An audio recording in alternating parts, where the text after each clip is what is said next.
Don't ask why I'm shirtless. Don't you judge me. Instead, ask why the ANC politicians are so stupid it took another bill to make them notice they've been driving this country into complete feces. Listen, my people, we are living in a comedy show that would make Trevor Noah quit comedy and become a funeral director instead.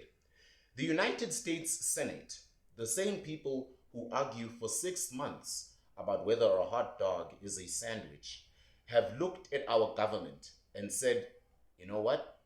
These people need adult supervision. They've introduced sanctions faster than ESCOM introduces load shedding schedules. Ronnie Jackson, and yes, that's his real name, not a character from a badass movie or from a great Western movie, is leading a House bill to basically put our politicians in timeout like naughty children in kindergarten. This man probably Googled, "Where is South Africa?" last week, and he still understands our problems better than Cyril Ramaphosa understands where his iPad went. The funniest part is this though. Our politicians are probably sitting in their offices right now with that confused look. You know, the one like when your grandmother's trying to use TikTok. Sanctions. Is that like a government grant? Can we submit a tender for it? Does it come with catering? They've been so busy perfecting the art of stealing from empty pockets that they forgot the world has eyes. It's like watching someone rob a bank while live streaming it on Instagram and then acting surprised when the police show up. For 31 years, 3 decades and 1 year, we've been telling these people they are destroying the country. We've protested, we've voted, we've written strongly worded letters, believe me. We've even tried that ancient practice called holding people accountable. Very ancient practice. But did they listen? Of course not. They were too busy figuring out how to steal copper cables from their own offices. But now, sweet irony, suddenly, when some random Americans threaten to freeze their overseas shopping accounts, everyone now is paying attention. They are awake like they just took weed. Like watching your teenager suddenly discover homework exists when you threaten to cancel their Netflix subscription. Can you imagine the emergency meeting that's gonna come? Ace Mahashule is probably gonna walk in like, guys, where's the sanction? Can we eat it? Can we build houses with it? And someone will have to explain to him that it means their Swiss bank accounts might get a little bit of some inconvenience. The cognitive dissonance is so strong. I'm surprised these people can walk in a straight line. These are the same politicians who spend every Heritage Day complaining about Western interference while their children are studying at Oxford and their money is chilling in London banks. It's like complaining about McDonald's while eating a Big Mac. McDonald's sucks.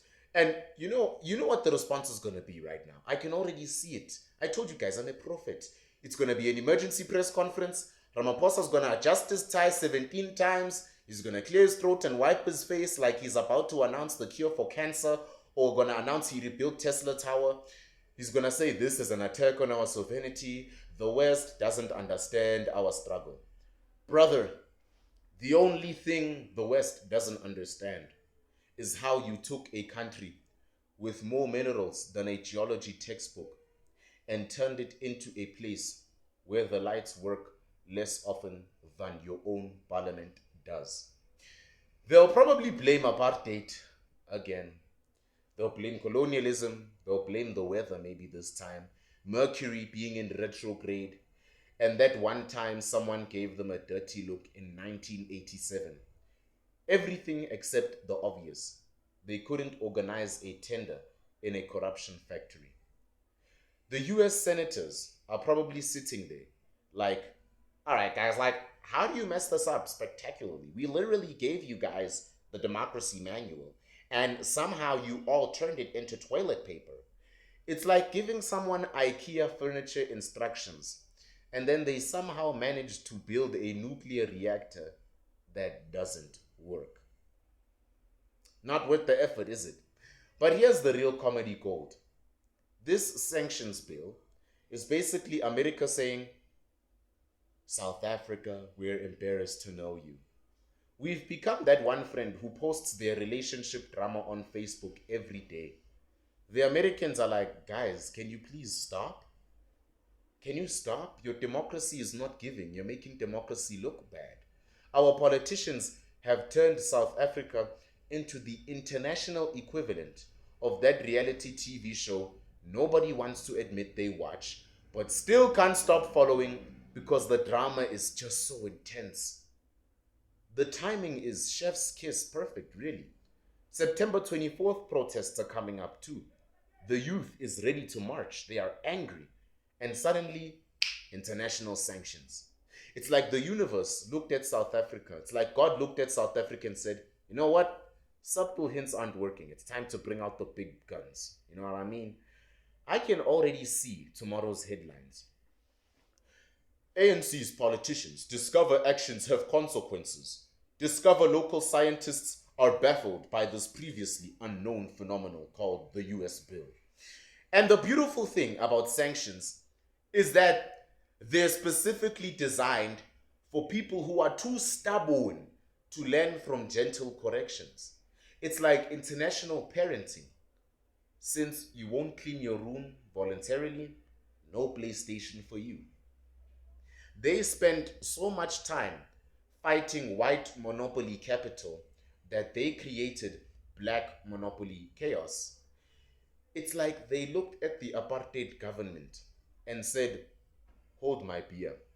Watch us make this worse. Watch this. The ANC turned South Africa into that friend who borrows money and then changes their phone number. Now, the Americans are knocking on our door like, South Africa, we need to have a serious conversation about your life choices. You want to know what's going to happen next? Let me guess. You're going to try to form a committee to study the sanctions. And then you'll tender the committee sanction formation process.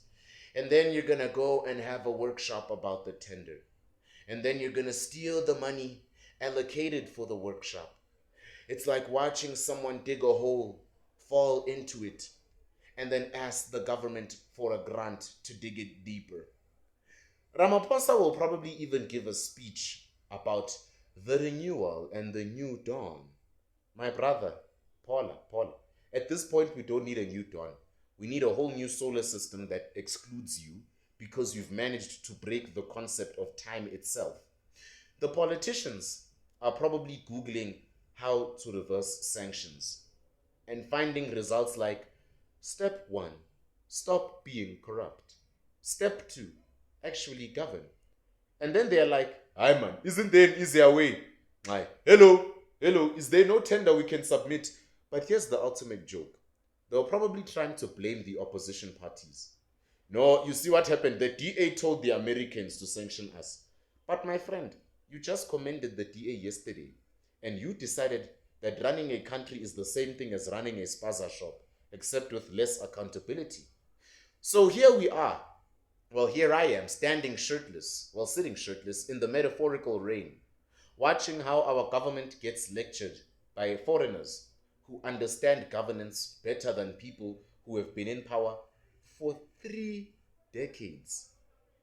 Maybe now, and I'm being optimistically delusional here, maybe now they'll realize that public service means actually serving the public, not serving yourself from the public's wallet.